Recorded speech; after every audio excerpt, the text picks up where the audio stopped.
नमस्कार दोस्तों, मैं हूं एडवोकेट डीपी पांडे। दोस्तों, एक डायलॉग आपने सुना होगा कि अगर तुमने मेरे इस काम में दखल दिया तो घर में घुस कर मारूंगा, अगर तुमने ये काम किया तो घर में घुस कर मारूंगा। या ये भी बोले जाते हैं कि अगर तुमने ये काम किया और मेरा जरा सा भी नुकसान हुआ तो घर में घुस कर मारूंगा, घर पर चढ़ के मारूंगा। इस तरह के बहुत सारे डायलॉग बोले जाते हैं। तो ये डायलॉग बोल देने से ऐसा नहीं है कि बातें खत्म हो जाती हैं।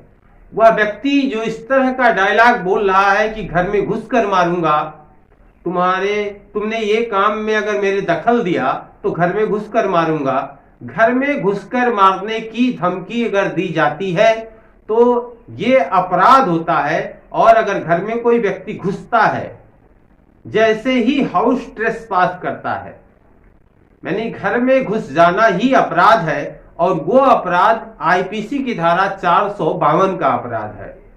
अब कोई व्यक्ति किसी व्यक्ति के घर में घुसता है और घुसने के बाद उसके साथ मारपीट करता है, तो मारपीट में किस तरह की चोटें आती हैं, जिस तरह की भी चोटें आएंगी वो अपराध उसके साथ जुड़ते जाएंगे।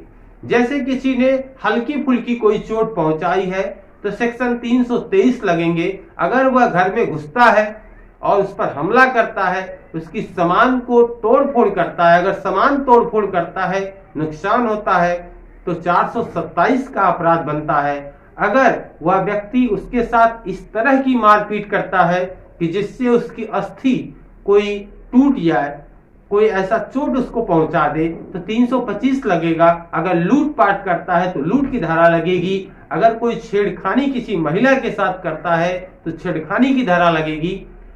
452 यानी घर में घुसना और इस तरह का कोई आपराधिक कृत्य करना, उसको धमकी देना, हमला करना उस पर, ये 452 है। और उसके साथ जो भी उसका एक्ट होगा उस व्यक्ति का, उसके साथ वो धाराएं लगेंगी।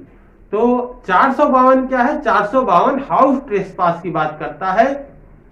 घर में घुसकर इस तरह की बात करता है कि अगर घर में घुसकर कोई हमला किया जाता है, उसको भय पैदा किया जाता है, तो ये 452 की धारा लगती है। ये आईपीसी की धारा 452 जिसमें 7 वर्ष तक के कारावास का प्रावधान है और जुर्माने का भी प्रावधान है। ये संज्ञेय अपराध है, यानी कॉग्निजेबल ऑफेंस है। इसमें पुलिस बिना वारंट के गिरफ्तार कर सकती है। ये ट्राइबल बाय मजिस्ट्रेट है और नॉन कंपाउंडेबल है। इसमें सुलह समझौता नहीं हो सकता। इसमें इसका मुकदमा चलता है और इसमें दोषी पाए जाने को 7 वर्ष तक की सजा हो सकती है। तो दोस्तों, आज की इस वीडियो से आपने जाना कि 452 क्या है। 452 के बारे में मैं आपको एक बात और भी बता दूं कि कभी कभी ये भी देखा जाता है कि जब जिस व्यक्ति के साथ कोई अपराध होता है, यानी जिसके साथ कोई मारपीट हुई है, किसी ने धमकी दिया है, नॉर्मल सी मारपीट हुई है, थोड़ी सी मुक्का वगैरह चला दिया या गाली गलौज दे दिया, तो जब वो अपने वकील के पास व्यक्ति जाता है, वो फरियादी, वो परिवादी, तो वकील को बात बताता है, तो वो वकील को ये भी बता देता है, बहुत से ऐसे लोग हमने देखे हैं कि ऐसा फंसाइए वकील साहब कि वो जेल में चला जाए। तो 323 और 504, 323 में 1 साल के सजा का प्रावधान है, बेलबुल ऑफेंस है, जिसमें खड़े खड़े आदमी की बेल हो जाती है।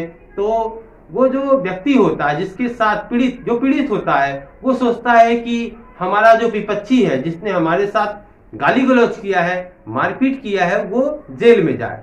तो वो वकील को भी अपनी तरह से कन्विंस करता है, बताता है कि घर में घुस के मार दिया। या वकील भी ऐसे भी हैं जो ये बता देते हैं कि ऐसा लिखो कि वो जेल जाए, ऐसा धारा बनाता हूं।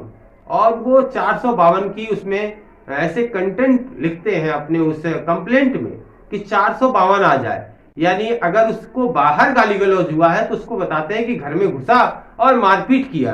तो इस तरह की जब कहानी वो रचते हैं और वो कहानी जब अदालत में जाती है, तो होता क्या है कि गलत तथ्यों के आधार पर जब सारी चीजें गलत होती हैं तो कहीं न कहीं चीजें फंसती हैं और वो परिवादी भी फंसता है, चश्मदीद कोई नहीं मिलता। अगर चश्मदीद झूठा तैयार किया गया है तो वो भी क्रॉस एग्जामिनेशन में अपने स्टेटमेंट में कहीं न कहीं वो फंस जाता है और चीजें संदेह के दायरे में आ जाती हैं। और संदेह का हमेशा लाभ अभियुक्त को मिलता है और उसका लाभ मिल जाता है।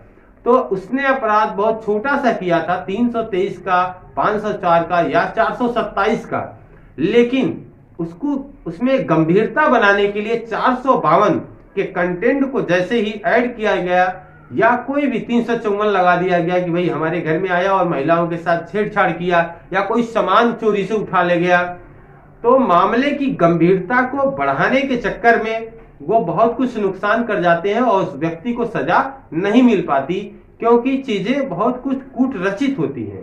तो कभी भी इस तरह की कहानी की रचना झूठी नहीं करनी चाहिए। जो फैक्ट हो, जैसी घटना हो वैसे ही आपको अपनी कंप्लेंट में लिखवाना चाहिए, ताकि आप उस विपक्षी को, उस अभियुक्त व्यक्ति को, उस अपराधी व्यक्ति को आप सजा दिला सके। वीडियो अच्छी लगी हो तो लाइक करिएगा, शेयर करिएगा। Thank you for watching this video.